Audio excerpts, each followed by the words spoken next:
Welcome back to our channel. Today, we delve into the captivating story behind one of the world's most influential retail giants, Walmart. From humble beginnings to a multi-billionaire dollar empire, this is the tale of Sam Walton and the incredible journey that led to the creation of the largest employer on the planet. Join us as we uncover the trials, triumphs, and sheer destination that propelled Walmart to its unrivaled position in the retail industry. Let's get started. $572 billion. That's how much revenue Walmart generated in 2021, with over 2 million people working for the company. It is the largest employer in the world and the biggest retailer in terms of sales. But building such an empire was no easy feat. It all started when a poor farmer, who was told he had no career in the retail business, decided to open his own store. Sam Walton, born on 28th of March 1918 in Kingfisher, Oklahoma, had a father named Thomas Walton who was a farmer. However, the farm wasn't generating enough money to provide for his family. Because of this, the family traveled around the country in search of better opportunities, moving from one state to another. They finally settled in Columbia, Missouri. Around this time, Sam was a teenager and he helped the family by working various small jobs. He observed how his father managed to make a small profit on each business deal he made and saw his mother's success in running a milk business. Sam would milk cows and deliver milk to customers in the neighborhood after his football practice. Through his parents' example, he learned the value of hard work and the effort it took to earn a single dollar. However, things weren't going well at home for Sam. His father, Thomas, was rarely present with the family as he was always on the road trying to make extra money wherever he could. This led to a worsening relationship between Thomas and his wife, and Sam decided them as a most quarrelsome people to ever live together in his autobiography.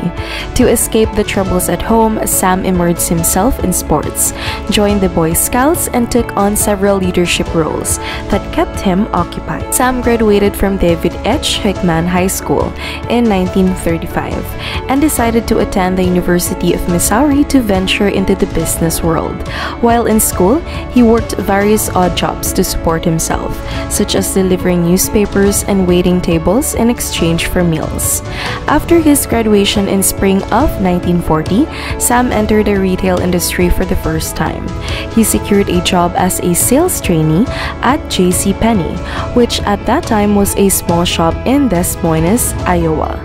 His starting pay was $75 a week. However, Sam encountered difficulties in this job and was considered one of the JCPenney's worst employee. One factor working against him was his poor bookkeeping skills. He despised making customers wait while he dealt with paperwork. In fact, at one point, Sam's boss threatened to fire him and declare that he had no future in the retail business. What saved Walton was his talent for salesmanship, which earned him an additional $25 per month in sales commissions.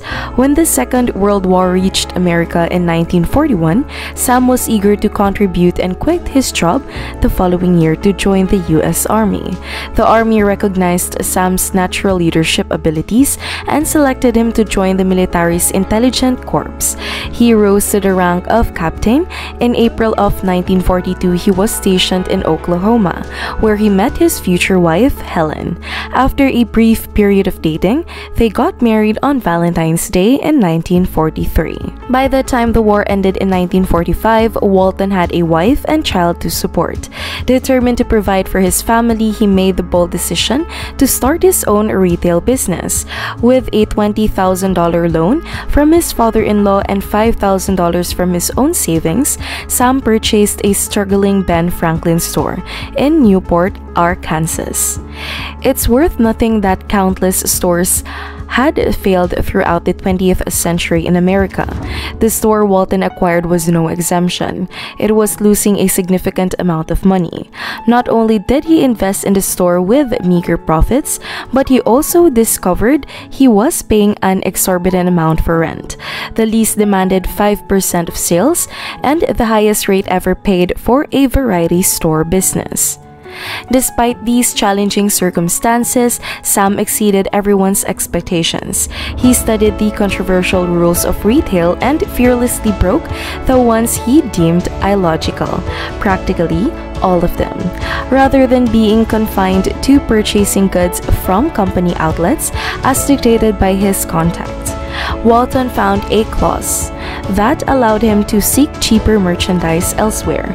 This enabled him to significantly undercut competitors' prices. Sam's approach focused on volume rather than margin. He made his profit by attracting more customers through affordable prices and ensuring their shopping experience were convenient and hassle-free. Although it took nearly a decade for him to fully comprehend the power of this idea, it became the cornerstone of his success. Sam's achievements were not the result of extraordinary abilities or genius. His true strength lay in his commitment to making customers' lives easier. As word spread about the value and convenience his store offered, more and more people became loyal patrons. Once things were running smoothly for Sam and his business, he invited his brother Bud to join him. Together, they operated the store more efficiently. The Butler brothers, who owned the store Sam had initially leased, were displeased with the Waltons sourcing merchandise elsewhere. However, they couldn't object too much because Sam's sales numbers were unparalleled. In his first full year of ownership, his sales soared by over 45%, reaching $105,000. The following year, the number rose again to $140,000. By the third year, sales increased by another 25%, totaling $175,000. After only 3 years in the business, Sam managed to fully repay the $20,000 loan provided by his father-in-law. 2 years later, he emerged as the leading variety store owner in Arkansas, and quite possibly in the neighboring states as well. However, the truth is that it wouldn't matter anyway, because fate had other plans for the business. When Sam Walton signed the lease for his store in 1945, it lacked a renewal clause, which was typically a standard feature in leases. This oversight came as a shock to Walton's father-in-law when he discovered it, as he couldn't believe Sam had made such a mistake. Sam had not only built one of the most successful businesses in Newport, but had also invested his heart and soul into this town. His wife Helen, who equally loved the town, had given birth to 3 of their 4 children there.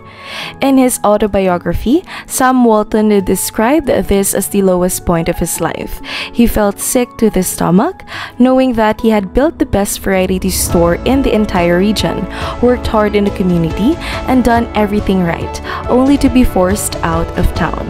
Being kicked out of his own store left him eager to start again, but this time, he was determined to do it properly and better than ever before. Sam began searching for a new location to buy another store, and he eventually found one in the small community of Bentonville, Arkansas. Here, he set up his second store in the town square, insisting on a 99-year lease. In the summer of 1950, Sam opened his new store, which he named Walton's Five and Dime. Despite whispers among people who doubted his longevity, Sam wouldn't prove them wrong. At the time, there were 2 other variety stores in Bentonville, but neither offered the consistent low prices that Sam Walton provided. When Sam's store finally opened, it transformed the lives of people in the community. During the prosperous 1950s economy in America, Sam capitalized on the opportunity by continuously finding ways to lower the prices of his goods and keep his customers satisfied. One day, Sam learned about the concept of self-service in the retail industry, and thrilled by the idea, he He realized it meant it could have fewer employees and fewer reduce the cost of goods. Implementing self-service not only worked exceptionally well, but also tripled his income in less than a year. With increased funds, Sam had the resources to expand his business further. Over the next few years, Sam opened one store after another, and by the end of the 1950s, he proudly owned 15 stores. He had acquired them using borrowed money and profits from his existing stores. However, Sam felt that he wasn't making as much profit as he should for the amount of work he put into his business. This led him to adopt a new strategy that would change everything. Sam's idea was to build a large discount stores that offered reduced prices on all their stocks items. He aimed to place these stores in small towns. By significantly lowering the prices, he would undercut competitors and make up the difference through higher sale volumes. Although discount stores already existed across the country, they tended to be small and located in cities, offering discounts only on specific times, unlike Sam's comprehensive approach. This new strategy was risky and required substantial funds to succeed. Initially, Sam approached a company that franchised Ben Franklin stores with this idea, but they refused to support him as it would cut their standard wholesale margin in half to accommodate the low prices he proposed. With no other options, Sam decided to take a significant gamble. He mortgaged his home and borrowed a substantial amount of money to open his first Wal-Mart store in the Rogers, Arkansas in 1962. Customers were thrilled that they no longer had to travel to the city for discounted goods, and they flocked to Walmart's stores in large numbers. The company's sales soared during those years. Sam continued learning from his competitors and diverse new ways to further reduce the prices of his goods. He replaced wooden shelves with cheaper and more durable metal ones. Another strategy he implemented was keeping his stores open.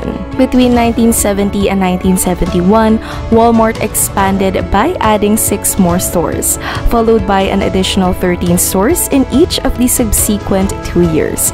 The growth continued with 14 stores, then 26 by the end of 1980.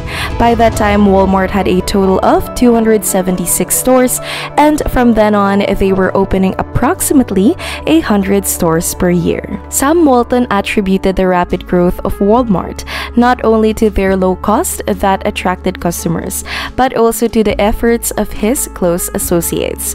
Sam made his associates partners, ensuring they received cash bonuses and stock options. This gave them the opportunity to participate in the company's growth. Walton also strategically located stores near warehouses to facilitate one-day delivery of goods while minimizing advertising cost. Another innovation was the decision to buy directly from manufacturers rather than wholesalers, enabling further price reductions. By the late 1970s, Walton had transformed his store into the fastest growing and most influential force in the retail industry. Things were going exceptionally well for the company.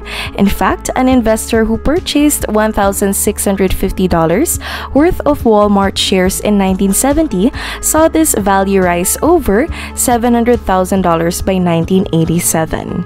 In 1983, Walton made another remarkable business move by launching the first of his Sam's wholesale clubs, targeting small business owners and bulk purchases. Once again, it proved successful, and by 1990, Walmart had surpassed 1,000 stores with 150,000 employees.